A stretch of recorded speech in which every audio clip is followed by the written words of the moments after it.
Hey everybody, it's me, Shaw360, and I feel like I haven't done a haul video in a while. Of course, I told you guys that I wasn't going to be buying as much because I was saving money to go to the Janet Jackson concert in Denver. I was going to say Conver. Wow. Anyway, I was saving money for that, so I couldn't buy as much stuff as I normally would, but I've still been getting things here and there, so let's just talk about what I have. I'll start with the stuff that I don't have a lot to say about and then move on to the stuff that I have a ton to say about. So we're going to start with this one, and it's the Akthong musician Bingsu single. They had a kind of promotion CF thing for a coffee company that has Bingsu as their seasonal treat.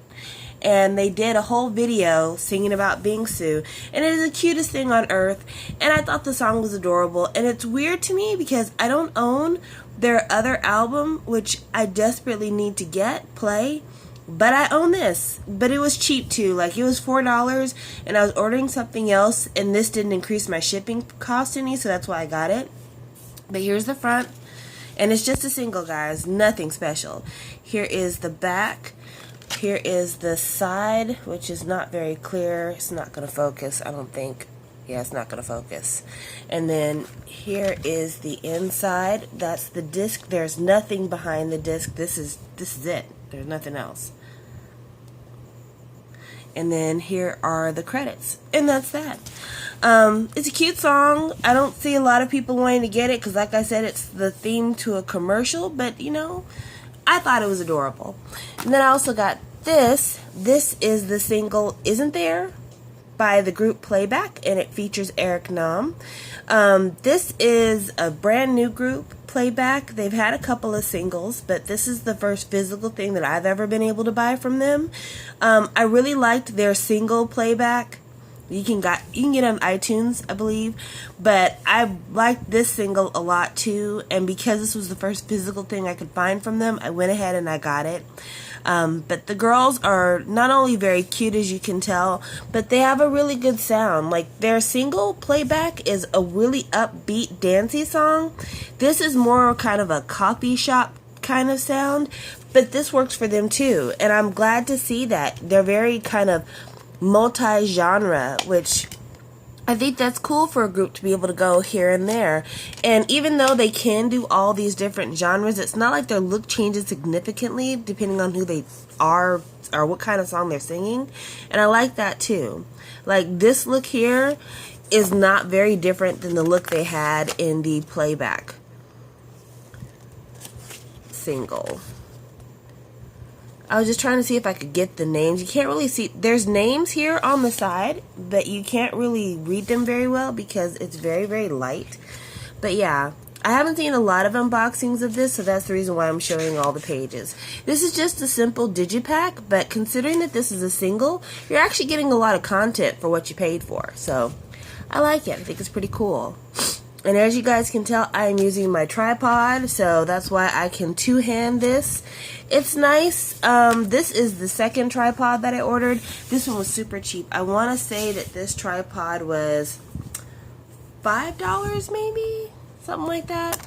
Got this one off of Amazon. It's cool, but it has its own set of problems, like the fact that the legs keep trying to shorten, so I keep having to adjust it. So I'll probably have to spend a little bit more money and get another tripod pretty soon. And also, this tripod is really, really short, like really, really short. I have it as high as it can go, and you can see we're still really close up on the CDs. Alright, the next one I'm going to show is a CD by a guy who I told somebody is the Korean Drake, and it is Verbal Jint. Why do I consider him the Korean Drake? Well, because he sings and raps, and he does both well, and also because he can be kind of sensitive, but at the same time, he's always singing about, you know, sex and partying and stuff. I mean, you can't pin him down. Verbal Jint cannot be pinned down. He does whatever he wants, and I'm okay with that. So this is the CD itself, but it came in this, which is like a slip cover, but the reason I didn't have it on when I first laid it down there is because it has kind of a, what do you call it? It has a reflection, I guess. But this is what it looks like with the slip case on. So it says Verbal Jint and Sanchez Yoja. And then this is the back, and the slipcase, that's all it has on the slipcase. There's nothing else. This is the back with the track list. I like the fact that he takes advantage of his time on Unpretty Rap Star, and he does My Type 2.5 because he actually produced the single My Type for Unpretty Rap Star Season 1, which was the single with Gangnam from MIB and Jessie and Cheetah. It's a good single. I like the soundtrack to Unpretty Rap Star Season 1 is actually really good. You guys should check it out. But it's this right here. It's a trifold, and that's the side right there. You open it up. You have one flap. You have another flap. And there's stills from the video. This is the video for Good Night, I think. Is that the one? Or Good Times, maybe? I think. I don't know. I can't remember now. And then there's another picture of them. And then it comes with a lyric poster. And because this tripod is short, I can't really show it all, but there's the bottom. It says Verbal Jint, Sanchez, Yoja, and then it's got the picture of the two guys up there. And on the inside, it's got all the lyrics. And I'm showing this to you because I haven't seen many unboxings of this album either. It's a small mini album. There's that. And then behind it is an American flag. It's a small mini album, but it's from a fairly independent label. It's Brand New Music. And Brand New Music doesn't have a lot of money. So I'm surprised that you're getting so much. Like, you're getting a poster and you're getting like a pretty decent photo book for the money. So I'm proud of them for stepping their packaging game up. That's pretty cool. And if you like Korean hip-hop / R&B, this is a great album to get because it's not all just intense rapping. There's some really good singing on Sanchez's part, and even Verbal Jint, when he does decide to sing, he's pretty great. He's pretty great. I like his voice. It's very smoky, and it matches his rap voice. It's not that far off, and it just kind of matches his personality, you know, because he's kind of a weirdo. He's kind of a weirdo, but I like it. He's quirky. I feel like Sanchez is kind of quirky too. The only thing that I'll say that I don't like about this album is they have some guest appearances that are really good, but whenever they have the guest appearance, it seems that Sanchez's voice kind of gets overshadowed. And for the most part, even though this is Verbal Sanchez, ha! This is their couple name. Even though this is Verbal Jint and Sanchez, I really feel like this is more Verbal Jint's album featuring Sanchez on vocals. Like, that's how it feels to me. So I would have liked to have seen maybe one song that was just all Sanchez, but either way it goes, I was happy with this. This is one of those ones that I like to listen to at night. For some reason, it just fits a nighttime theme to me. So, yeah, there you go. Verbal Jint, Sanchez, Yoja. Alright, the next one I'm going to talk about, let's talk about Vivid. Hold on just a second.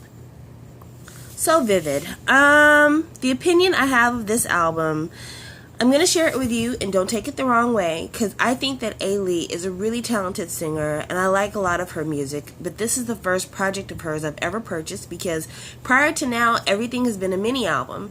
She's had 3 mini albums, I believe. There's Magazine, A Doll's House, and then Invitation. I think those are the only 3. I could be wrong, though, because I don't own any of her stuff, so it's hard for me to go back. And she released this album, and the 2 lead singles have been Mind Your Own Business and Insane.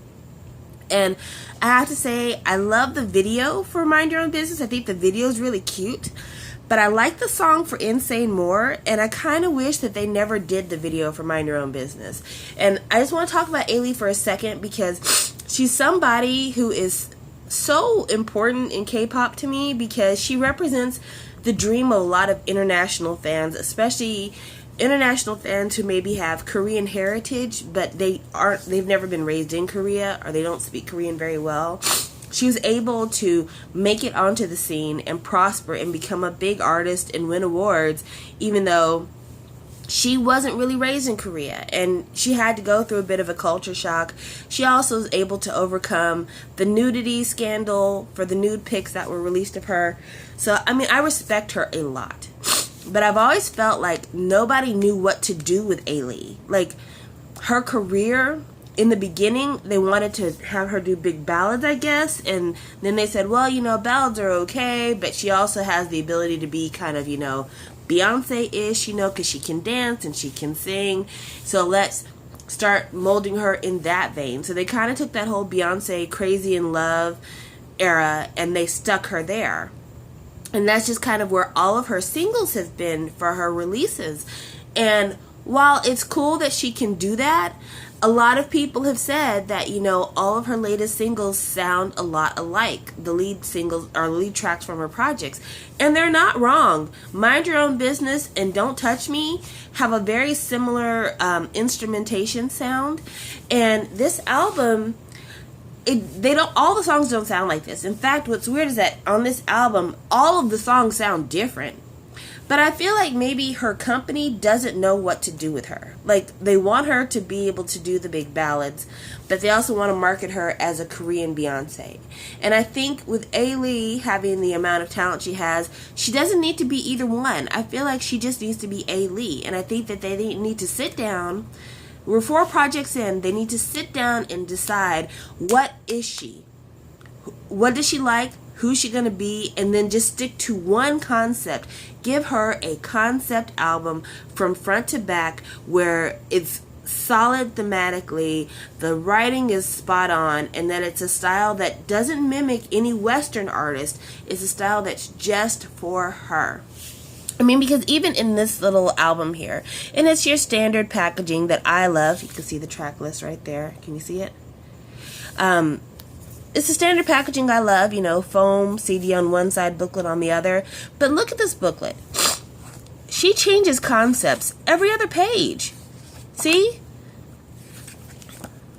She's sultry and smoky in some, and then she's playful and morose in the other.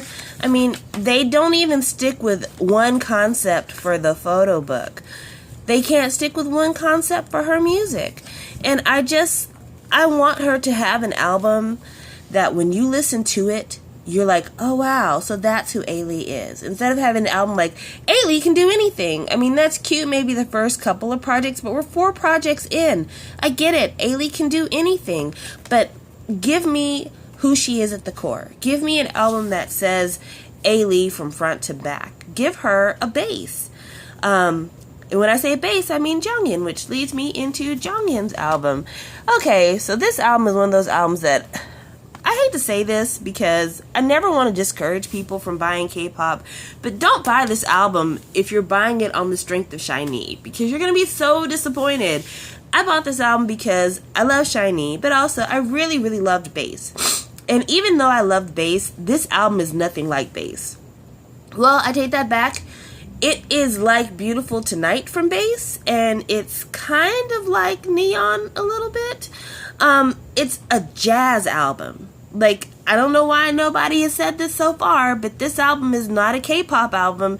It is a traditional jazz album. Like, the songs on here, other than song number 7, which is 234, the songs on here are jazz album songs. Like, they are Robert Glasper Project, they are Kim, they are Maxwell. These are all Western artists I'm mentioning here. But this album is not for kids at all. Not at all. And it's just, I don't want anybody to be disappointed, which is why I would say stay away from this album if that's not your kind of music. But yeah, this is the jazz album. And you really should only get it if that's the kind of music you like, because not only is this album a jazz album, it's a mini album, there you go, even though number 4 is a beautiful ballad and everybody should listen to it. Not only is it a jazz album, but there is not one solid stinking picture of Jonghyun throughout this entire thing. There's none. There's not one picture, drawing. His name is only mentioned in songwriting credits. Like, this is not an album that takes advantage of his idol status, other than the fact that maybe that's the reason why this album was produced. But other than that, this album doesn't do anything to promote SHINee as a group or Jonghyun as an idol. This album is strictly a chance for him to kind of get some music off of his chest. And it's just a bunch of stuff that he wrote, composed, wrote lyrics to, that he had been playing on his radio show. But he had a concert series in Korea at the COEX Artiums, and he's like, you know what? We should just go ahead and put all those songs that I've been playing on my show and put them together in one release. That way the fans can have that before the show. So, I mean, it's kind of a passion project. It's not meant to be super commercial, even though it's selling pretty good, which I'm surprised at. But it is a jazz album. And I think part of the reason why it's selling well in Korea is because Korea kind of appreciates that style of music, like that kind of coffee shop music. Because that jazzy style of music, you can just imagine walking into a coffee shop and that playing in the background while you order your tall latte or your double espresso. So yeah, I mean, I love it. I was gonna love it anyway, but after I heard it, I love it because it fits my personal style of music that I listen to across several different international borders. But I just don't see it as something that a K-pop fan would like if they only like the poppy, bright dance visual aspect of K-pop. But if you appreciate jazzy music, go ahead and get it, because it's a good jazz album. It actually is a decent jazz album.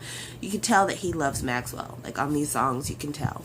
Anyway, on to the very last thing. It is Red Velvet's The Red. And I think this is the red version because my CD is red and the paper behind the CD is red.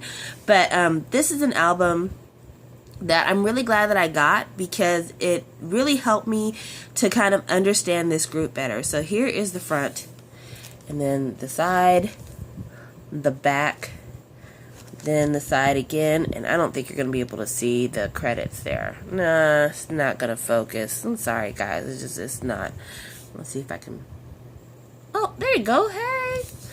And then listen to this sound. This is such a weird sound. That's how tight this thing is in this slipcover. It is so tight. So first thing I'm going to talk about is the packaging. Yes, this is the dreaded SM slipcover jewel case packaging that so many of you hate. But you know what? I am glad because I had to suffer through 3 of these with SHINee. So now y'all get a taste. Good going.